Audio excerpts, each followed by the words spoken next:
Hey, it's Jessica. Welcome to my home yoga room. Thanks for joining me today. I am going up to Cardigan Lodge, the AMC Cardigan Lodge, this coming weekend for a beginner's snowshoeing class. And I'm super excited. I'm a little nervous about everything that's going on, but I've been getting my stuff together for the trip, and I just have to tell you, I think I have already learned so much from this workshop. It's amazing. They sent me this gear list when I signed up, and I was super intimidated by it when I first received it. I sent it to my dad and he said, "What are you doing, hiking K2?" It was a little overwhelming for both of us, but once I started reading through everything, it really started to make a lot of sense. They told you exactly what they wanted you to bring, and they explained why, which I always find super helpful when you're trying to learn something. Like, knowing the reasons why is really important, especially if it's something you want to integrate into a normal routine or that kind of stuff. So I thought I'd just do this quick video and show you a little bit of what I'm bringing along. So here we go to the floor. So excuse the mess a bit here, but this was the best way I could figure out how to get everything together and just lay everything out. So up in this corner, we have 3 pairs of liner socks and 3 pairs of hiking socks. They made it really clear why layering systems work and how to do it, which I, again, found really helpful. Even some things I've been doing on my own recently. Down in this corner is kind of pajamas and stuff that I'm gonna wear when I am hanging out in the lodge, which I'm assuming there will be time for. This bag down here in the bottom corner, I've just got some hand warmers in.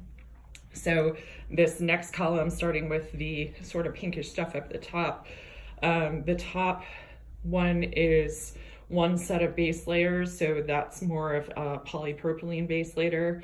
And then the purple there is a smart wool base layer that I picked up on sale last fall. Underneath that are unmentionables, making sure that under the base layers are also not going to be cotton or a problem.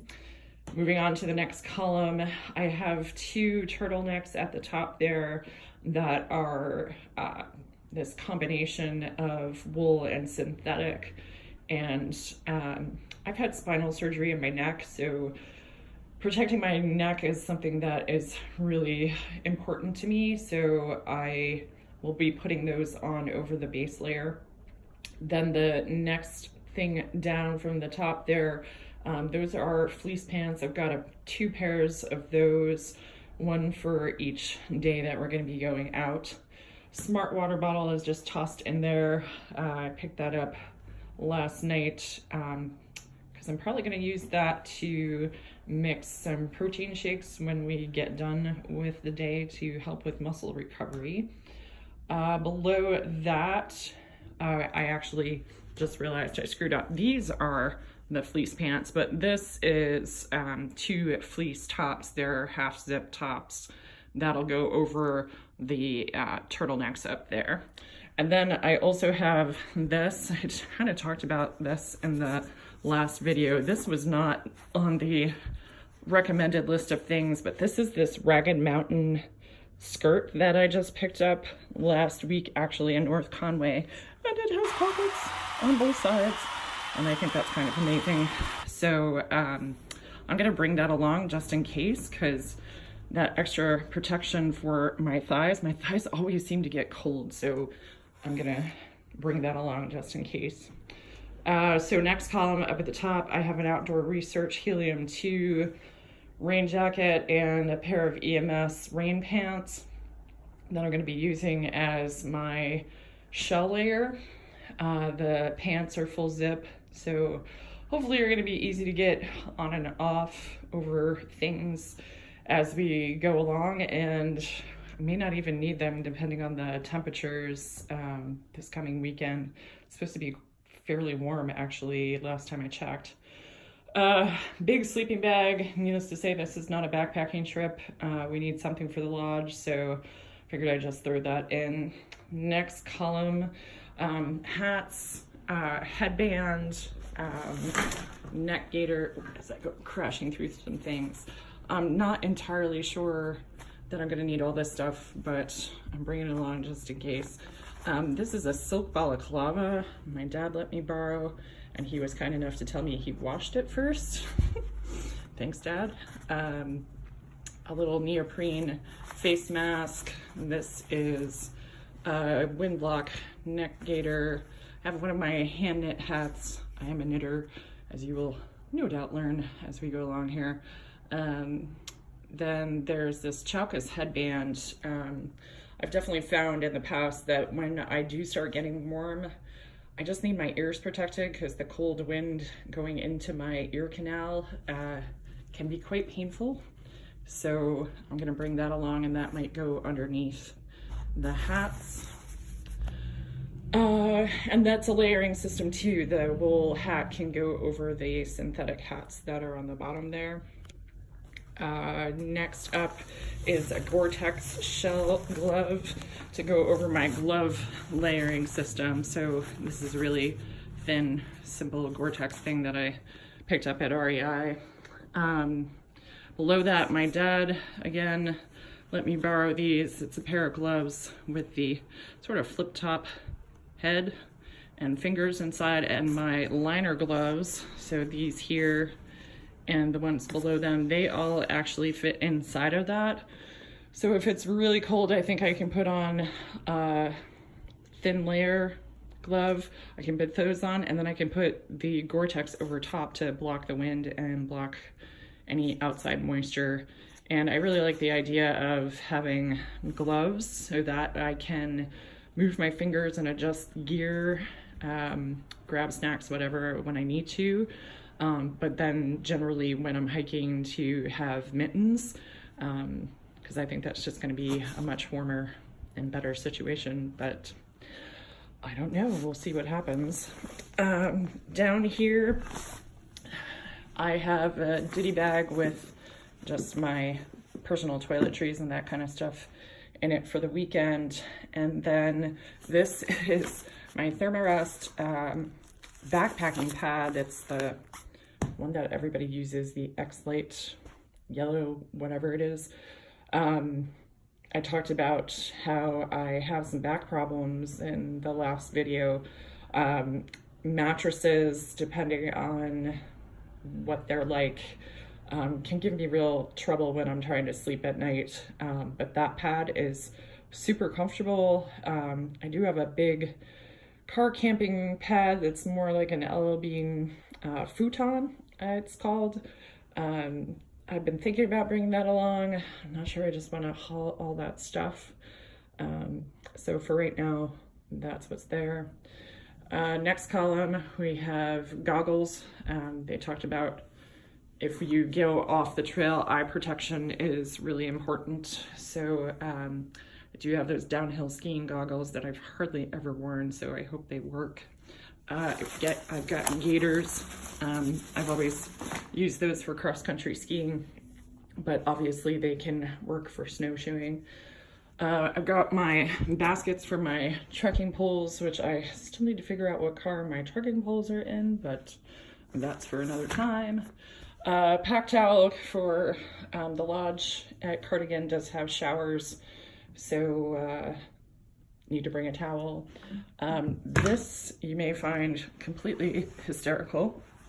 So as you may be able to tell, this is a worn out sock, and it's got an Nalgene bottle in it. So this is a sock that I actually spun the yarn, dyed the yarn, knit the sock, wore the sock, and obviously wore a hole in it. And these were sitting around, and I just haven't had the heart to throw them away. And then we needed Nalgene bottle liners or protectors, and they just seemed really expensive for what they were doing, and I had read something on one of the Facebook hiking groups. Somebody said that they just threw their Nalgene bottle in an old wool sock, and I thought, hallelujah, I have a new purpose for my carefully hand knit and dyed knitwear. So that's what I'm going to use, and I hope I'm not going to be laughed out of the lodge when I do so. Moving on, I have an Osprey pack here. Woo. I'm a little concerned about this. It's only a 28-liter pack. I'm not entirely sure that's going to be enough space. Now, obviously, not everything you see here is going in that pack, but a heck of a lot of it is. So I don't know. I don't know if that's going to be big enough. I may throw my 50-liter backpacking pack into the car just for the heck of it.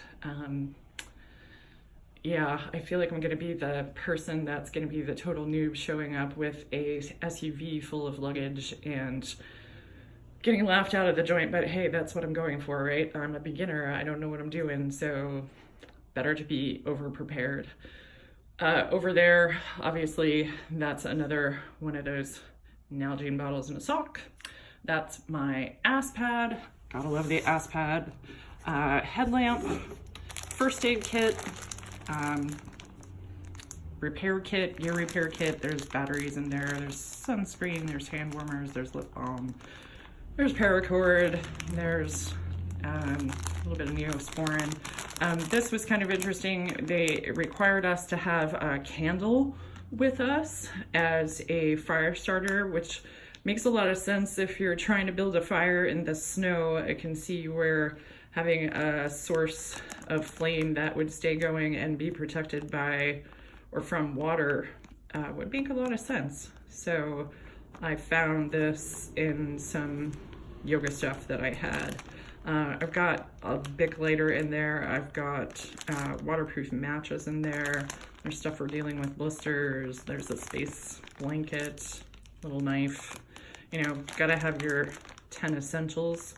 And if you don't know about the 10 essentials, just Google it. There's a lot of websites that'll tell you exactly what those are. That is super important for hiking in the part of the world that I'm in, and really, you know, you just never know what can happen out there, so good idea to have that stuff. So there's that. A couple of bandanas for wiping sweat or noses or whatnot. We were told to have 2 compactor bags or some kind of liner for a pack, so I've got 2 of those. No big deal there. Obviously a battery bank. Not only to charge my stuff when I'm outside, but, you know, not sure what the bunk situation is going to be in the lodge. So it may be easier to just keep that on my bunk and be able to charge up my stuff without having to get access to an outlet. I'm going to come back to this in a moment. Over here, some tissues. Friend of mine gave me that little purse or pouch, whatever you want to call it there, a few years ago. You might be able to guess what's in there. Over here, we weren't required to have any kind of food stuff or stove or anything like that, but again, I feel like, why not? I bring this set of silverware pretty much everywhere I go to try and cut down on single-use plastics.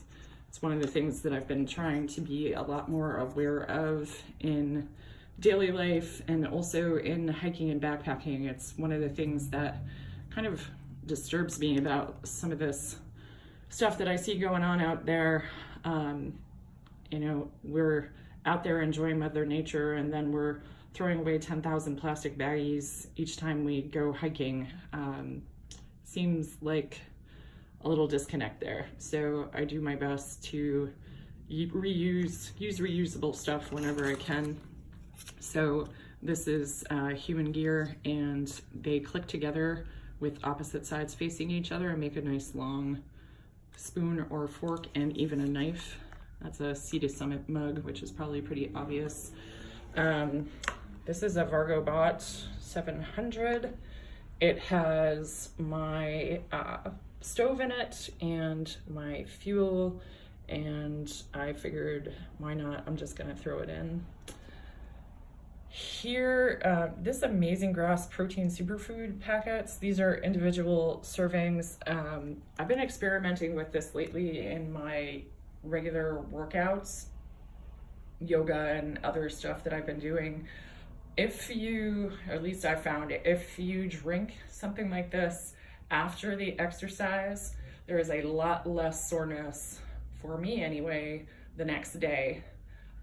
You know, we do our exercise, we're basically breaking down those muscle fibers, and then they need to rebuild, and that process is kind of tough. So I've been finding this a really great way to combat that and give myself some of the nutrition I need. This is, I believe, it's definitely vegetarian. It may even be vegan, and they taste really good, and they also have greens in it, so it's not just protein and flavoring. So it's a good way to get some greens into you too in a trail situation. At least that's my theory, and I'm sticking to it at this point. I have a few snacks packed. One of the things they talked about was you could have snacks on the trail and they could freeze. So to chop them up small. So that's a bunch of Cliff Bars all chopped up. Vegan jerky. This is not my favorite flavor of this stuff, but it's really good. Not the highest protein content, but sometimes you just need a little something. A couple other things that are self-explanatory here. I also have some mozzarella sticks that I plan on bringing, some tortillas, a couple other things that are down in the refrigerator. In this bag is some grain-free granola that I made. It's a minimalist baker recipe, and it is so good. Speaking of plastic bags, this is a Rezip pouch. I just found this size the other day at Whole Foods. This is the size I've been using most often so far. It's just a great little snack holder, that sort of thing. Again, trying to cut down on that single-use plastic, and they are super light. You can't put boiling water in those, but I do have some that you can, and I've been starting to do some experiments with that. So I'm going to maybe post about that sometime soon. Yeah, so this is what I'm taking to the AMC Cardigan Lodge this weekend. Seems like an awful lot of stuff for 2 days, but again, I hate being cold, and I'm hoping to learn how to not die out there. Oh, almost forgot about this. So this little pouch, part of the workshop is navigation, and they were very, very specific. Let's see if I can get this open with one hand. I might not be able to. They were very specific with what type of compass they wanted you to have. Let's see if I can, as I was saying, they were very specific with the type of compass that they wanted you to have, and the description didn't really make a lot of sense to me. I sent it to my dad. The one falling down of the gear list that we received, I think, was that it could have included pictures, and I may mention that to somebody. If you're sending out a digital file, it's just not that hard to do at these days anyway. I don't know if that would be helpful feedback for somebody. But anyway, so I mentioned this to my dad. I showed him, told him the description, and he was like, well, I have this compass that I'm pretty sure is the one that they're talking about. And he told me that somebody he knew was like some kind of army leader and used this kind of compass to take the US Army into Laos, and that if it was good enough for that, it should be good enough for my course. And I just thought that was hilarious. So thanks to my dad, I have this compass, which I hope will lead me through the White Mountains and not into Laos, because I'd much rather come home to New Hampshire this weekend. So that again is all the stuff I'm bringing. One last piece of gear I forgot to talk about was my phone case. So I'm a big fan of the OtterBox for my iPhone. I have the iPhone XR, I believe it is. Just got it recently, so it's fairly new. But what I really don't know is how I'm going to keep it from getting cold. None of my layers has like a chest pocket in it or something, and I really enjoy using my phone to take pictures and videos. So I'm hoping to get some tips on how to keep my phone warm, because depending on the temperature, the battery will die pretty quickly. So one more thing to learn this weekend.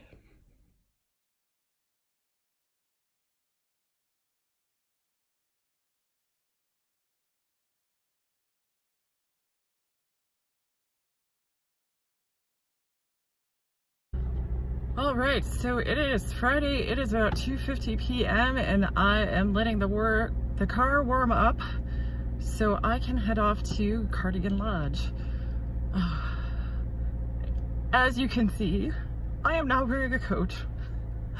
I keep laughing so much because here I am taking this winter wilderness thing, and it is currently, according to my car, 48 degrees.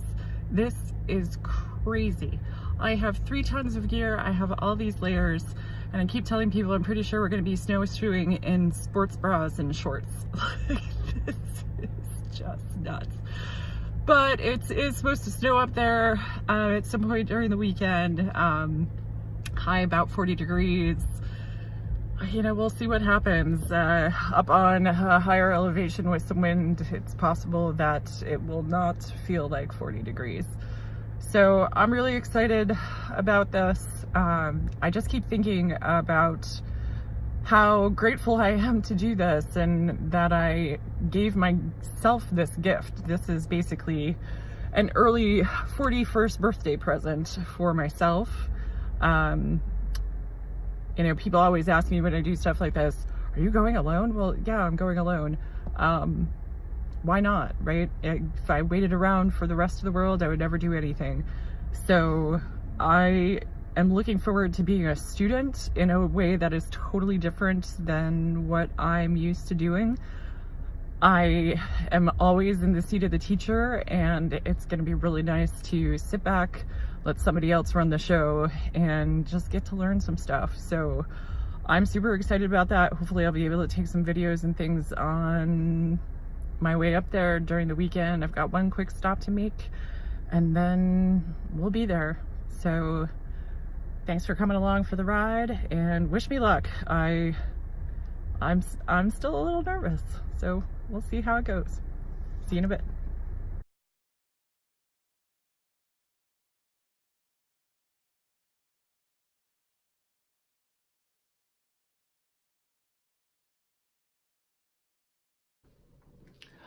Alrighty, so through the magic of YouTube, I am now happily ensconced back in my home. A couple of days after the workshop, I had to work on Monday and things were a little busy catching up, so here it is Tuesday, and I am finally getting to do a little bit of a wrap up here. If you hear any interesting sounds, that would be from the kitty in my lap. She's Mr. Mama, so she's glued to me right now, as is normal, isn't it, Beba? Yeah. So, yeah, so I had a really great time when all was said and done with this little adventure. I thought I'd talk about kind of how things went along the way, and maybe if I can figure out the editing thing, I'll insert some things in this video as we go a little bit here. So got there about 4:30-ish on Friday, went to check in as the sun was going down. It was definitely getting colder, but not terribly so, especially given what we were up there for. So went into the lodge. People were there to check you in, so they took my name, and the first thing they told me was, go find a room and put your stuff in it to claim a bed, and then come back downstairs. So having never been there before and having no idea what was going on with that, that was a little interesting. I kind of wandered lost through the place for a while. They did tell me which floors to look at, but one of the things I discovered right before I left was that the dormitories were co-ed, which felt a little awkward, but it is what it is, right? So wandered through both floors, tried to find a room that didn't really have anybody in it, and like one room I went into, like some dude's name tag as a leader was in there, and I was like, yeah, okay, I'm not gonna choose that one. So finally found a room that only had one bed, like it had a bed that wasn't a bunk bed. So I decided to make that home for the night. Threw down my stuff, went back downstairs, then they gave me all of the paperwork and packets and stuff. We got this really nice booklet full of information and a map of the area, which has a few funny points about it, but maybe I'll talk about that later, or I'll just insert the video. So got all that stuff, and then I told them that I had asked to borrow a pair of snowshoes, so they took me into a gear room. There was no like fitting it to you or anything. He just kind of went and looked at a couple of things and said, yeah, these look like they'll work for you. Okay, so after that, I was basically on my own, kind of wandered around a little bit to kind of get the lay of the land. And then it started to look like people were kind of gathering in the dining room for dinner. So I grabbed my stuff and kind of went down to have dinner. Ended up meeting a couple of really nice people at the beginning there as we're all kind of getting settled in and not really sure what was happening, when, and that kind of stuff. So had a couple of nice conversations over my dinner, and then they started gathering for introductions. It was interesting as a new person to be there that it started to look like there were more leaders than there were people participating in the workshop. Which makes sense to me now that I've done the thing, like for instance, the beginner snowshoe group, we had 2 leaders, and when you're in the hiking situation, that kind of makes sense because one person's at the front and one person's at the back. Now, if that seems obvious to you, I had never been on an AMC hike before. I haven't really done a lot of group hiking at all. Most of the stuff that I've done has been with my husband, with some close friends. So that was all a new experience for me too. The resumes of the leaders were certainly amazing and quite overwhelming actually in some ways. If you know anything about New Hampshire hiking, we have the 48 4,000 footer list, we have the 52 with a view list, then there's the New England 67, and you know, it just goes on and on after that. So most of the leaders had seemingly done all of these things, among many, many other things. So I knew we were in for some interesting times there. After that, we started to break out into our groups and introduced ourselves, and it was kind of interesting because they kind of went around the table and said, you know, what's your name, and you know, what are you looking to get out of the weekend, basically. And when I got around to me and I introduced myself, you know, I basically said, like, I'm kind of new to this, but I already feel like I've learned a lot because of the gear list. And the 2 leaders kind of rolled their eyes, and that gave me pause. And then basically, and I'm just gonna be real honest about this because this is my experience and that's what I'm here to share.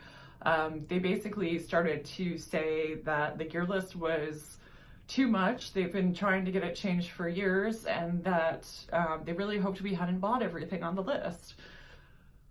Which I thought, okay, yeah, kind of, because the list made it sound like we couldn't come if we didn't have all this stuff.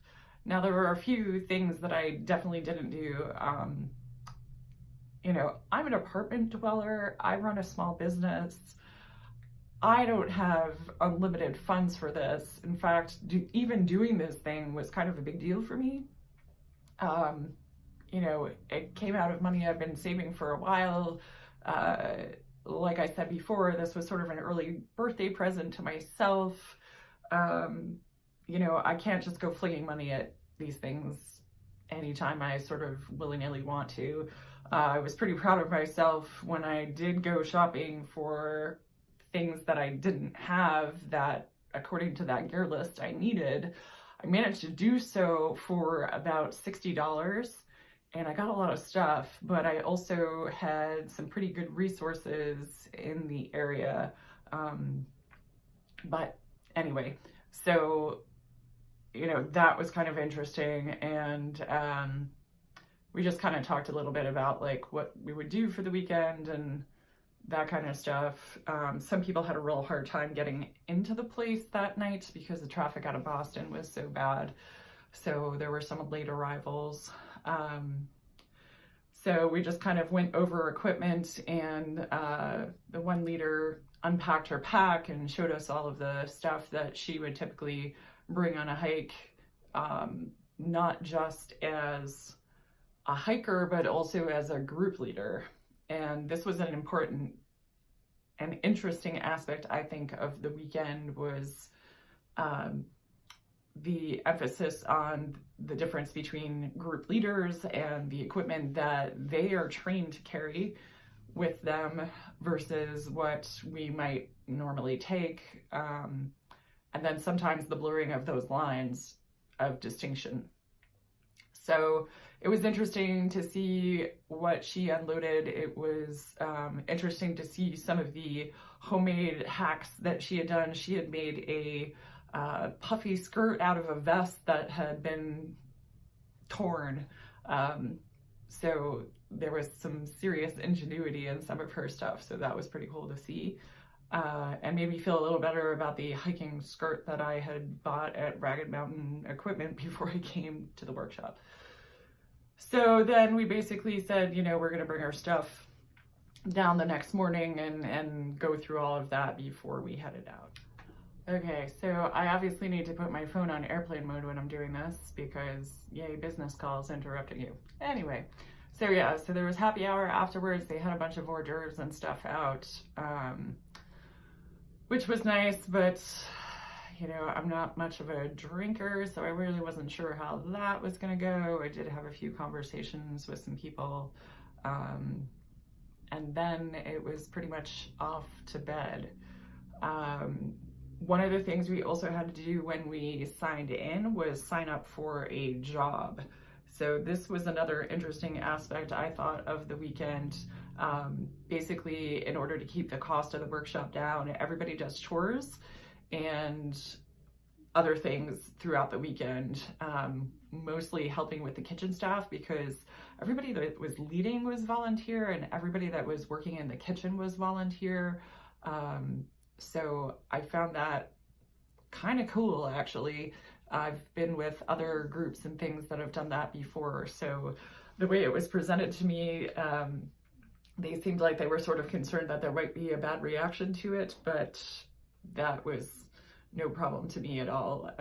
If that helps keep the cost of things down, absolutely, let's do that.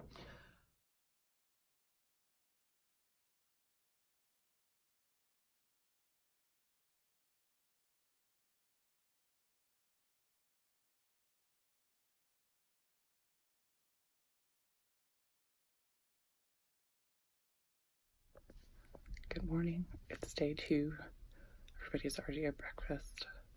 I got like no sleep last night, so not quite sure how today's gonna go, but everybody's super nice. The leaders are really, really accomplished, and I'm looking forward to getting through the packs and figuring out what gear we're taking with us today. We're supposed to go for about a 3-mile hike today.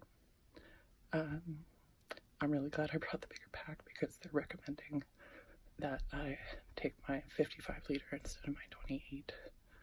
So we'll see what happens. But everybody's at breakfast, so I should probably get going. More from AMC Cardigan Lodge.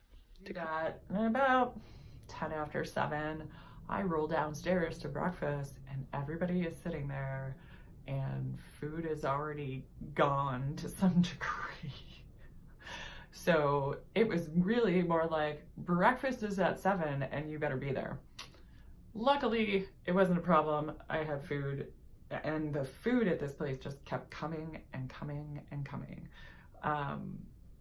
So that was breakfast. After that, we had lectures about different topics. So one about hypothermia, which had a lot of good information in it. Can't really remember any specific takeaway from that off the top of my head, but you know, good basic information about hypothermia. There was another lecture about emergency equipment, and this was one aspect that I thought was interesting in that, you know, it makes sense what they're talking about, especially depending on the type of hiking that you're doing and where you're going. One of the big emphasis that they said over and over again was that if you took nothing else from the workshop, go get one of those foldable closed cell sleeping pads and have that with you at all times.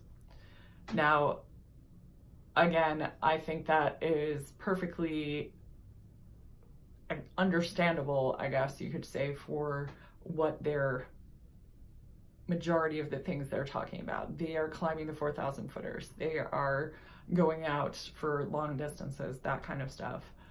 For what I am probably going to do most of the time on my own, I don't see that being all that necessary. Now, that doesn't mean that I won't have some of this stuff available to me. I am definitely thinking about, after everything that went on the weekend, getting some kind of bivy sack. You know, they have those small ones that are about yay big around, cost like 20 bucks. I mean, if 20 bucks is the difference between surviving the night and not, I'm gonna spend the 20 bucks. But some of this stuff, you know, again, I think it really depends on where you're going and how long you're going out and that kind of thing.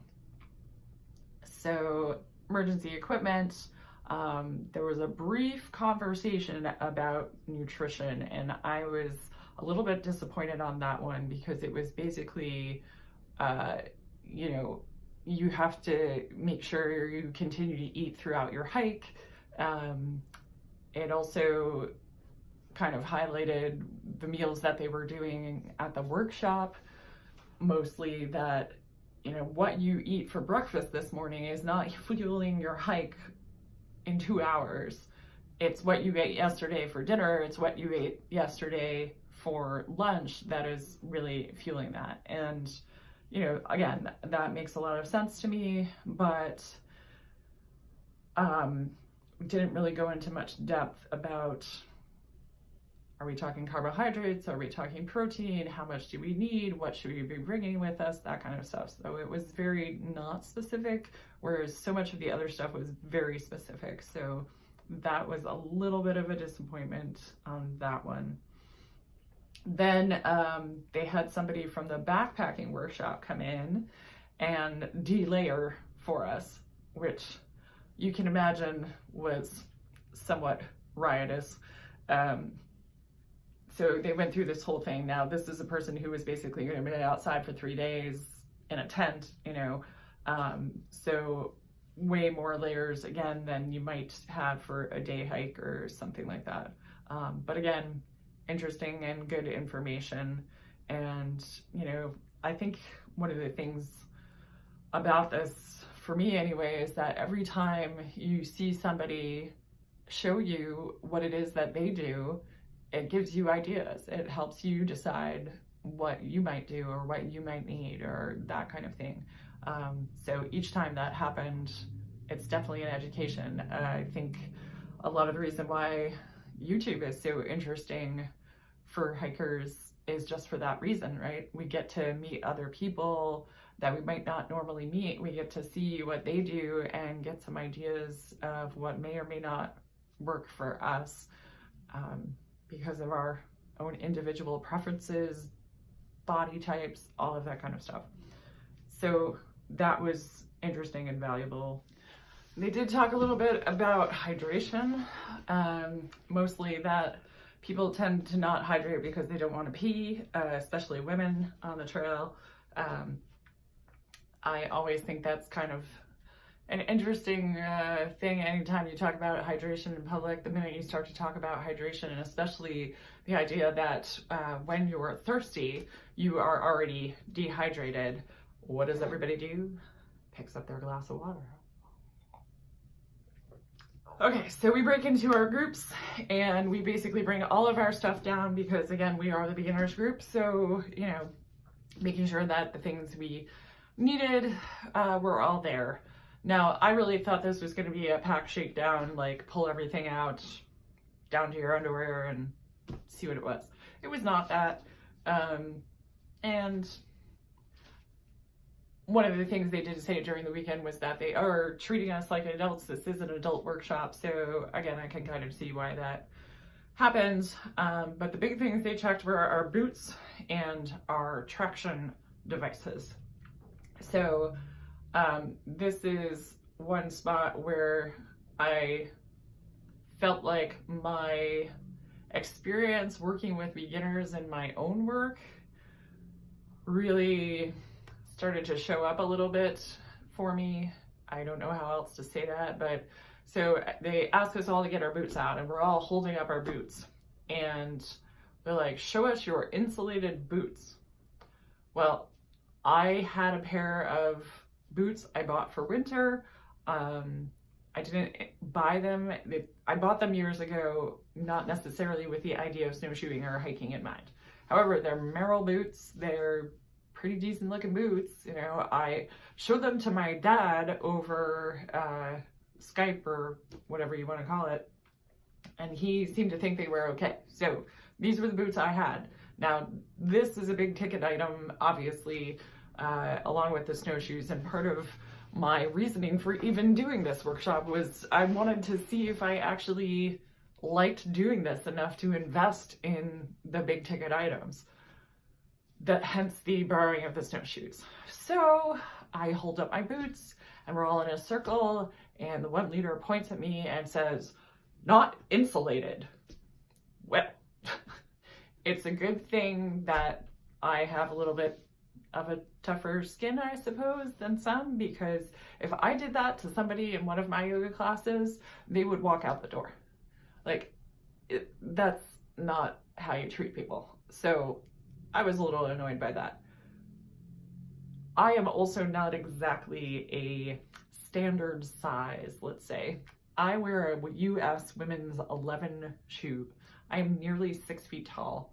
So it wasn't exactly like anybody was going to have a pair of boots I could borrow. So this was what I had. Here we are. So, oh, okay, you don't have insulated boots. You know, what are you going to do? So we did talk about the insulation specs, 200 or 400 grams of insulation, depending on what kind of situations you're going to find yourself in. So again, educational. Then we went through our microspikes and that was fine. Then we started to go through the snowshoes. Now I, again, had signed up and said I needed to borrow snowshoes because I didn't have them.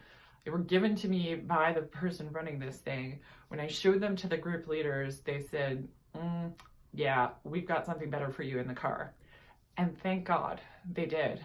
The ones that I was given, the minimal crampon, so the tractioning device that's kind of under the ball of your foot, was visibly worn. I have a hard time going downhill, not only because of just physicality, but I can't fall with my back problem. Like, I have to be really careful.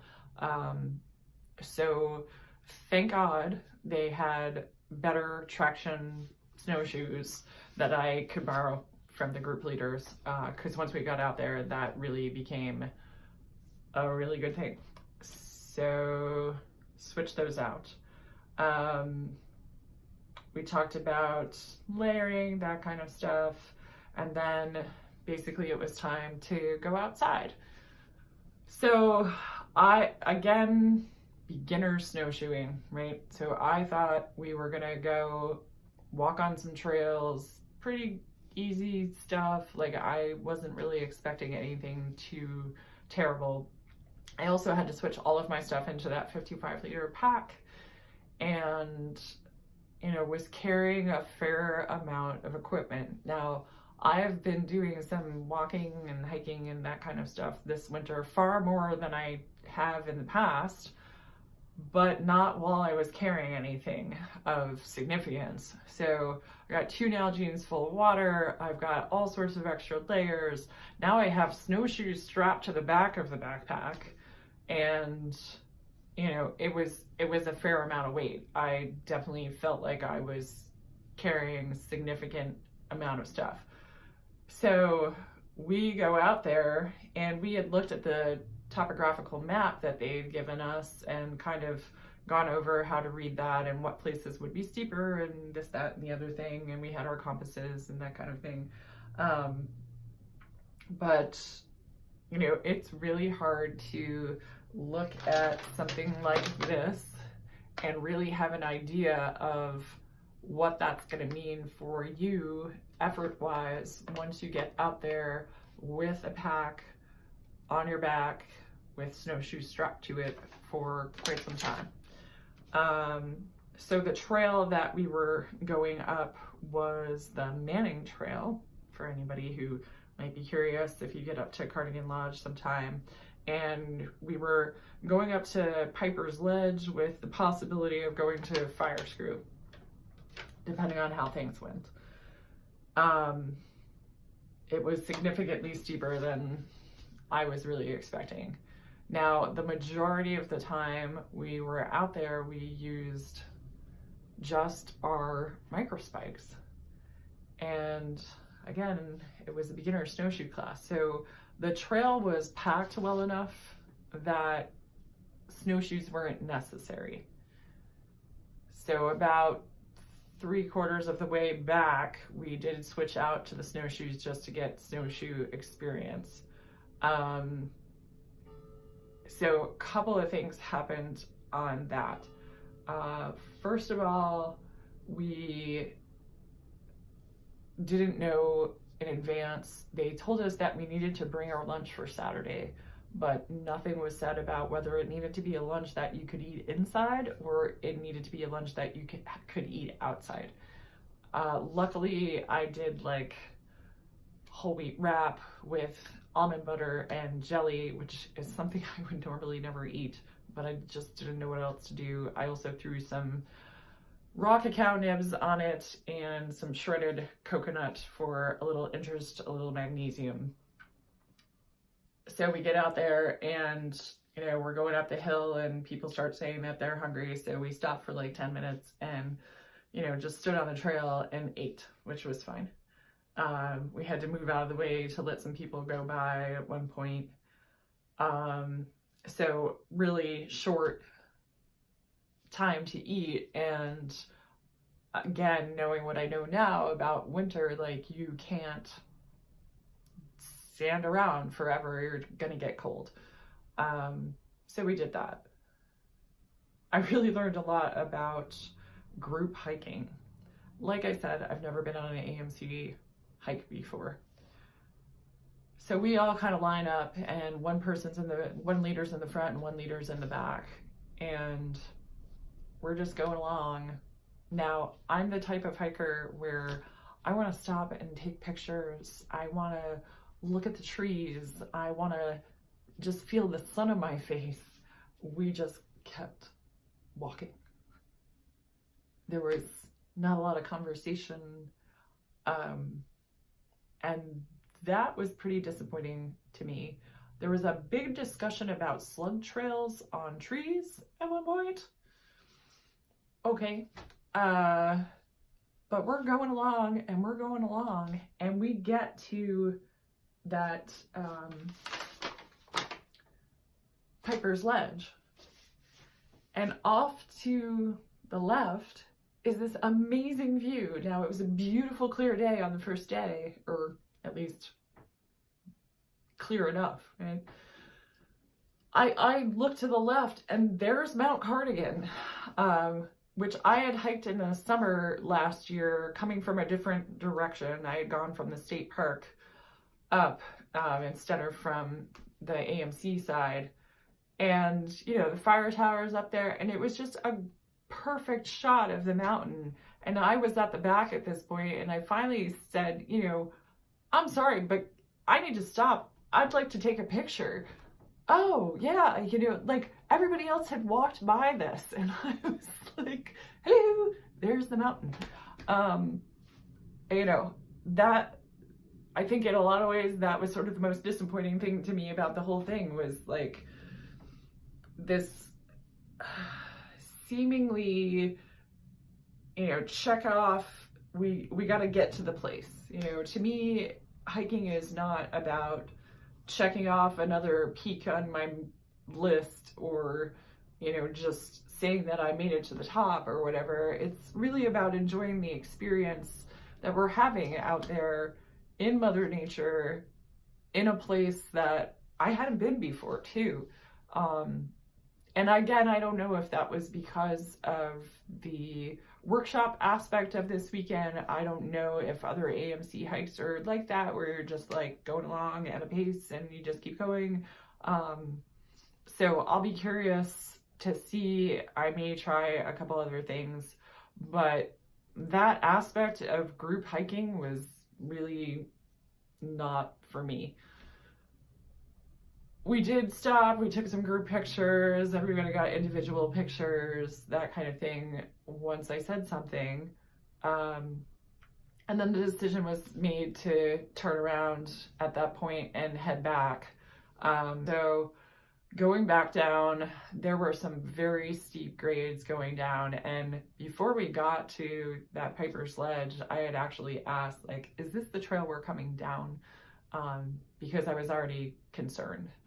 I know I'm slow on the way down. So, yay, I wasn't the slowest person on the way up, but I was definitely the slowest person on the way down.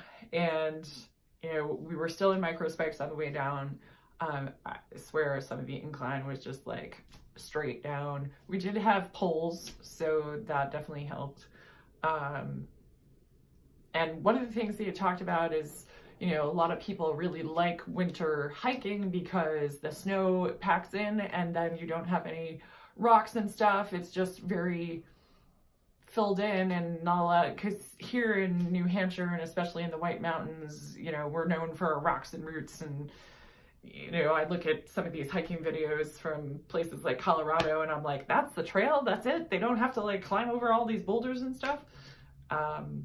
So people really like that. Well, to me, like, that was terrifying, because at least like in the summertime, I know that I'm gonna have that rock to kind of stop on, collect myself, get down to the next thing, that kind of stuff. And there was none of that. It was just walk down. So I was on the back the whole time. I don't see how there's a way that in a disparate group, somebody isn't always going to feel like they're holding people up. And it sucks. I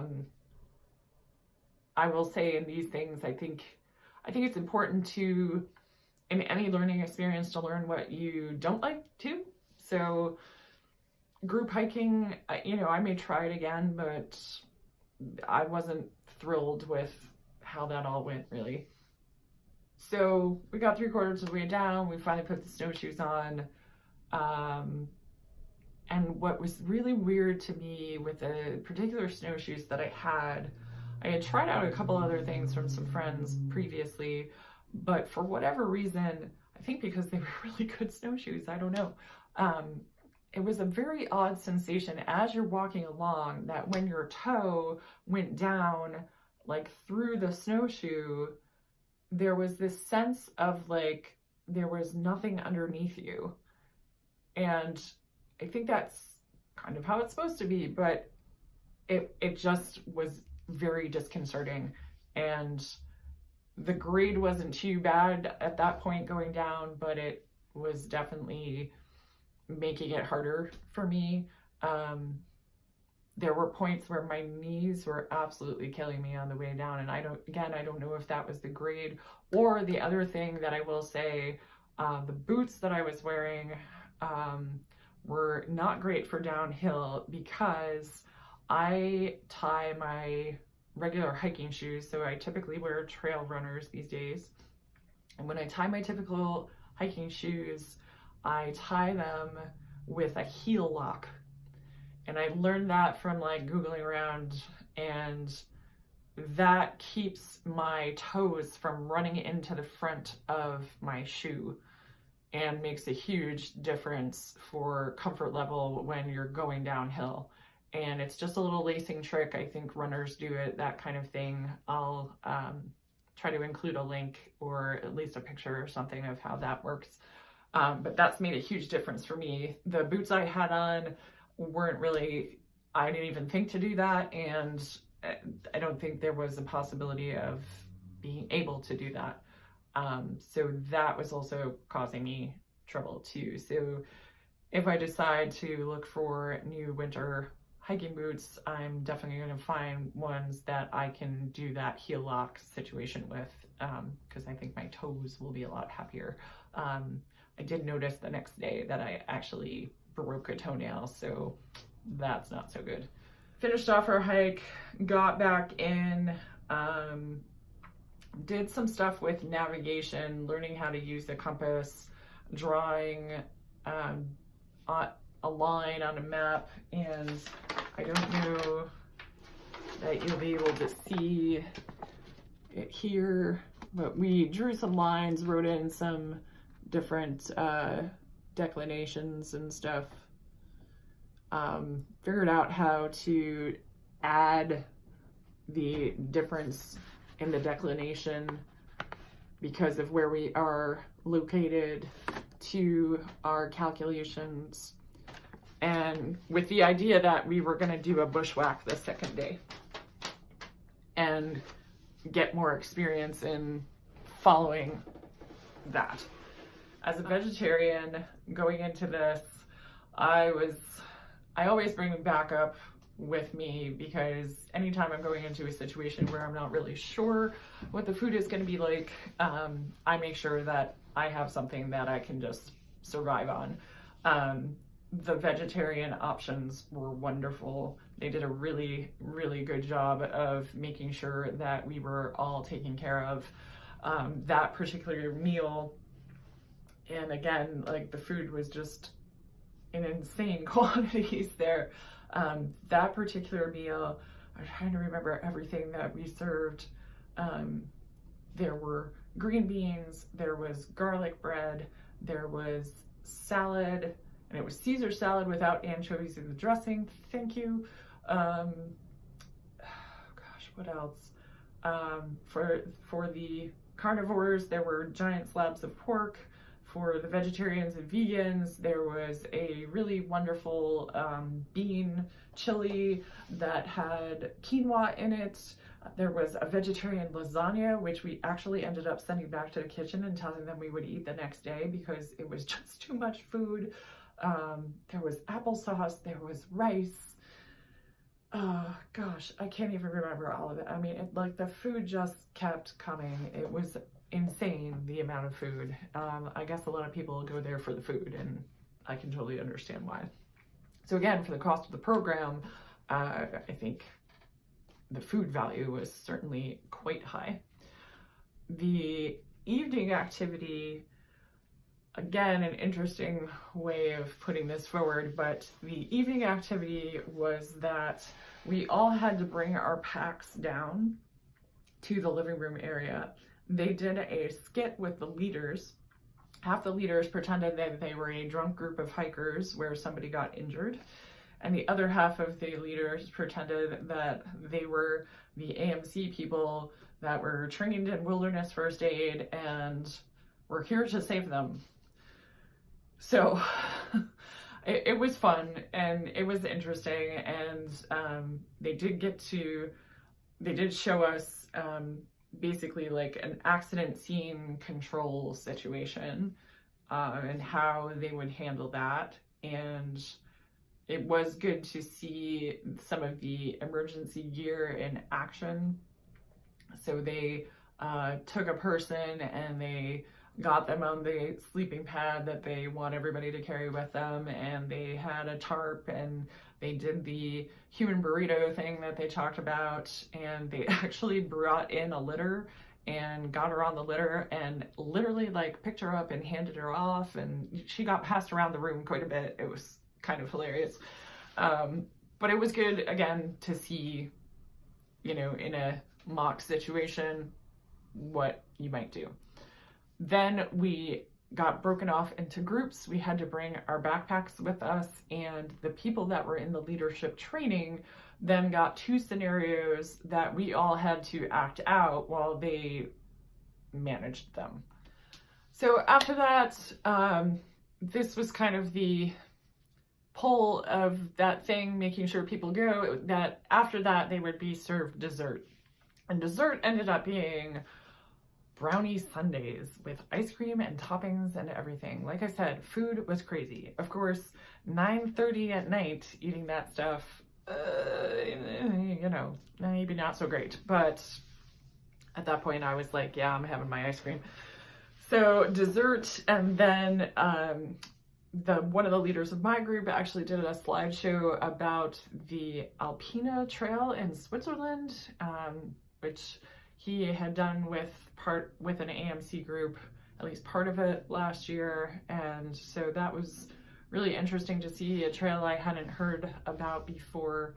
And then after that, it was finally time for bed. I was yawning away at that point because when they turned the lights off for the slideshow, everybody was kind of like, you know, it had been a long day.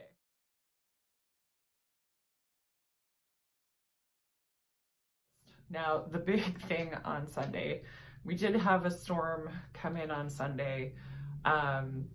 It was snowing when we got up in the morning, and it was snowing pretty good. And it was predicted to change over to rain by like 1 or 2 o'clock where we were. So they decided to call a bit of an audible and try to get everybody outside while it was still snowing and not change it to rain. You know, basically trying to avoid the rain situation, because as we learned the day before, if you are in a rain situation in temperatures in the 30-degree mark and even up to 60 degrees, hypothermia risk is pretty big. So we did breakfast, and then they had, again, another skit type situation that, again, I would say conveyed good information, but could have been done in a more efficient way. It was funny, it was entertaining. I understand that they're trying to make things not boring, but when it was snowing and we knew that it was gonna change to rain, like, we could have just gotten out of there and done that another way, I think, but here we are. So then our group gets together, and this is the day of the bush pack. So we had to bring our maps and our compasses and all of our stuff. And now, again, it is snowing pretty hard out. Before we left, the leaders basically told us that if they had scheduled a hike and these kind of conditions had come up, they would have canceled it. A, because of people having to drive to wherever it would be and the road conditions, and B, because, again, the hypothermia danger and this kind of stuff. So, yay, we're here anyway, we're gonna go outside in it anyway, which I was kind of like, okay. So this was the most challenging day for me. So we go outside and we put the snowshoes on right away. Obviously with it snowing buckets, you know, snowshoes were gonna be the thing. And we knew that we were going off trail. So obviously time for snowshoes. The first thing we do when we get to the parking lot is go up a huge amount of snow and go straight down. Luckily, again, I wasn't the only one that it took a while to get down there. Go outside, hike down this hill, go out this trail, have our maps with us, and then we stop to look at the map and the lines that we had done before and figure out our bearing and all this kind of stuff, and then decide which direction we're gonna go to do this bushwhack. Now, I have to say, there was a lovely Israeli gentleman in our group that often said what I was thinking. Every time our group leader said, "So what would you do now?" he would say, "I will take the trail." And I was like, yes, please. At first, I think the leader thought there was a language thing going on, and then it became really obvious that this was not a language thing. Like, I would take the trail. Like, I'm saying to myself, I would take the trail too. Like, I would not do this. Why are we doing this? Especially in the snow and the rain and whatever. There was obviously a curriculum that they had to teach. I get it. I think this could have been done another way. So off we go. 2 people are leading and they're following their compass. And okay, we're going along. Now we knew there was a stream nearby and we're following our path, and not too terribly long into it, we get to a point where the stream is on our left. There is a very steep slope on our right, and in front of us, it's all knocked down trees, and like we basically can't keep going forward. It's snowing, we're stopping, and so this very long, seemingly 20-minute debate went on about, do we try to cross the river or do we go up this hill?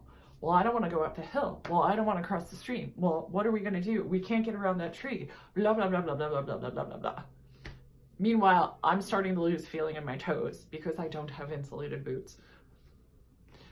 I'm looking at the stream to my left, and I'm basically standing back and observing because I'm really getting pissed at this point. The stream next to us had visible holes where like you could see through the snow into the water. It looked like there was a log or 2 across it that maybe you could have crossed on, but it looked super sketchy to me. There's also this giant hill, and yes, we could go up the giant hill, but the giant hill is covered in like 3 feet of snow. You know, at one point I was like, we could turn around, you know, but that wasn't in keeping with the curriculum.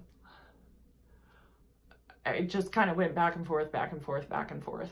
And I'm just standing there going like, if you crazy people think I'm going across that stream, you're nuts. I mean, I'm not willing to take these kinds of risks. Eventually, one of the group leaders went over to the edge of the stream, started like pounding her feet with her snowshoes, started pounding her poles to check and see if we could cross this thing. As she's doing this, I watched this huge patch of snow sink 3 inches all at the same time. And I went, oh God. And then the next thing we know, she falls through. Now, again, these are highly trained leaders, and thank God. She throws herself backwards, manages to get out of it before she actually gets wet. I think pretty sure everybody in our group like took a giant step back and just gasped when she fell through. Yeah, so that's not a good idea. So now it's like, go up the hill or go back. And I'm like, we could go back. There's a perfectly lovely trail up there. But no. So the other leader starts cutting his way up the hill. And I'm like, are you kidding me? Okay. I start to follow. I am just like putting a foot down, sliding back, putting a foot down, sliding back. Like, you know, and I have the good snowshoes with the good traction. And I'm trying to get up this thing. I still don't know how I made it other than I was pissed and adrenaline was going at this point. One of the things I've thought of as I've looked back on this, again, I mostly hike alone. I'm not going to take a lot of crazy risks. It's just not for me. These leaders, you know, they obviously have a lot of experience. They're obviously very highly trained, but there hasn't really been a lot of time to build up trust between them and us, at least for me.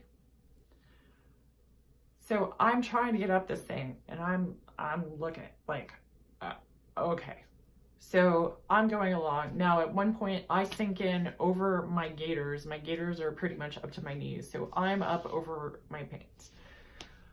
One of the things I didn't do, because again, it was fairly warm. I knew it was snowing. It was fairly warm. It wasn't supposed to be, 20 degrees or anything like that. So it looked like temperature wise to me anyway, it was too hot to wear a base layer when we were going to be exerting a fair amount of effort. I didn't realize that with this bushwhacking thing, we were going to be standing still a lot. So now I'm wet and I'm cold and I'm angry.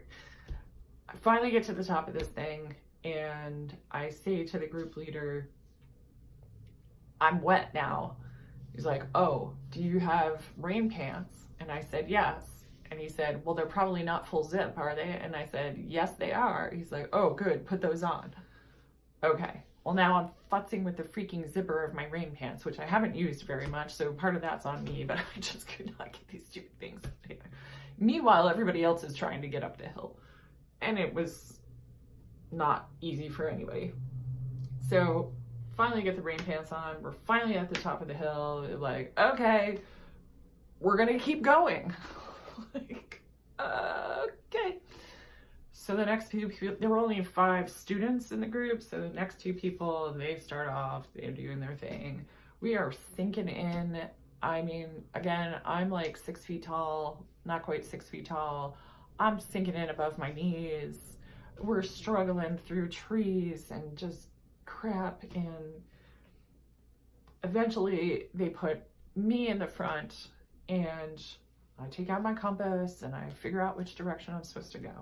Now, I am pretty much, except for the one leader, I am the tallest person in the group. As I'm looking out in front of me, I see a big drainage going down to the stream that we almost ended up in before.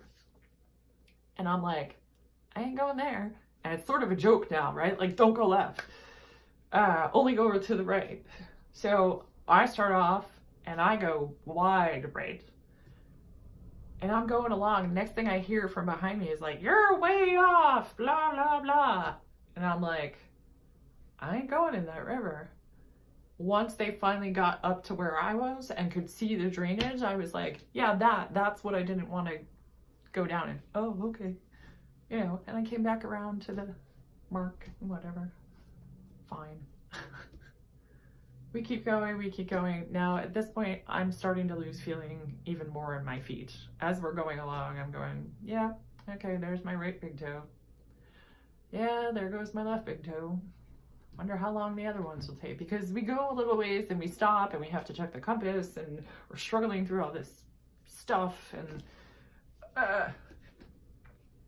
we're going along. I get to be in the front again, and I'm looking off towards my right. And it sort of looks like the trail might be over there, but again, we're trying to do this exercise and I'm trying not to be an asshole. So I keep going, and we get to a stopping point and everybody's gathering up again. And this one woman was saying to me, do you want me to go in front? Because breaking trail obviously is far more difficult. And there had been a point too where I had sunk it into my waist, and I pulled on my right foot and I couldn't get it up, and I pulled as hard as I can and I couldn't get it up, and like I was starting to panic. I managed to get out of there. So this woman comes in front of me and, do you want me to go first? And I said something about I'm not worried so much about that as much as I can't feel my toes anymore. And the one leader heard that and he was like, what? And I'm like, yeah, I kind of lost my feet a while ago. And he's like, oh, then we got to get you out of here. Okay. Next thing I know, he picks up his compass, like 5 seconds, we're on the trail. The whole time. Mrs. Doubtfire reference in case you didn't get that one. So, okay.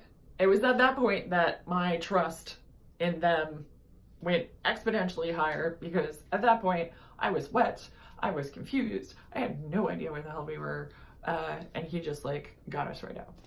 Yay. So we get to the trail, everybody has a little snack and whatever. By this point, my rain jacket had been on the full time. I had my hood up over, and I don't normally wear a hood too often, but I knew my head was going to be soaked. I have gone through all of my liner gloves. My rain pants are on. I can't feel any of my toes. Like, we are not having fun. So after that, it was like on the trail, went right out. By the time we got back to the lodge, I could almost feel my feet again. I would stay on the trail. That's what I would do. I do understand why they were trying to teach us this stuff, but I've looked at some other compass reading classes and those kind of things, and I'm pretty sure at REI, you do it in the parking lot. Just saying. At this point, it is pouring rain. I had to like scrape 4 inches of snow off my car. I really wanted to get some video on the way out, but it was just too dangerous. I really wish I had gotten more video throughout the weekend, but quite frankly, I'm new to this whole thing and it's still a little embarrassing. So that's my Cardigan Lodge winter school adventure. You know, Sunday was definitely the most difficult thing for me and really riled me up a bit. But again, I think it's really important when you're doing any learning experience to learn the things that you don't like, the ways you don't want to do things, the things that are not good for you.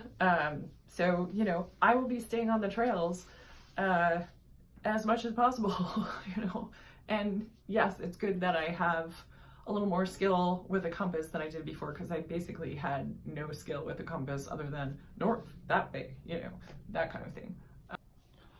So I'm really glad that I gave myself the gift of this adventure, and I definitely came home having learned a lot of stuff, and I feel a lot more confident about going out there on my own or with a group or whatever it is, and just being able to know what to do and be a little bit more comfortable in winter weather. And that was what I wanted in the first place. So I'm glad I did it. It was a challenge at times, but I'm really glad I did it. And my husband asked me when I finally got back into cell phone range, so are we selling all your stuff on eBay or are we buying you snowshoes? And at that point, I really wasn't sure which way I wanted to go. I did stop and look at some boots on the way home, but I think I'm gonna buy some snowshoes and see how that goes. So more winter adventures to come. It's only the end of February here, so still plenty of winter left to play around with. So I'm not sure exactly what I am going to be doing in the future. I don't have any immediate trips planned or anything like that, but I did pick up this while I was there. I do have some stuff from maps and things like that, but I thought getting the Southern New Hampshire guide would be really helpful, because that's most easy for me to get to. You know, I don't have a problem driving up to the Whites or anything like that, but stuff in this area is going to be most easy for me to access.